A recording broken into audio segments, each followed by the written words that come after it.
Բարև ձեզ, այսօր պատրաստելու ենք դիետիկ դեսերտ, մեզ անհրաժեշտ է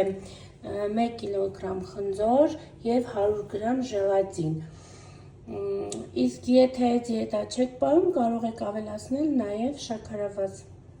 ընթացքը ցույց կտամ ոնց ենք անելու։ Խնձորները մաքրում ենք, տեղադրում ենք ճարպաճեռոց, եթե չունեք ճարպաճեռոց, կարող եք օգտագործել սովորական դուխովկա ջեռոցում կարող եք տեղադրել մոտավորապես 20 րոպե, որպեսզի ինքը էփվի։ Խնձորը հանում ենք դուխովկայից և վրան լցնում ենք ժելատինը և հետո միքսերով հարելու ենք։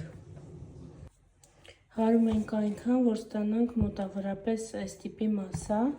վերցնում ենք աման, մեջը լցնում ենք մի փոքր շաքարի փոշի և մասան լցնում ենք վրան, դնում ենք սառնարան 2 ժամ։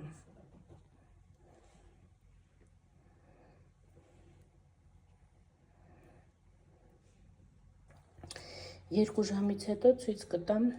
ընդհանուր ինչ է եղել։ Սա էլ արդեն սառած պատրաստի վիճակում կտրատել եմ, որպեսզի տեսնեք, շատ համեղ է, կարող եք փորձել ինքներդ, հաստատ չեք փոշմանի։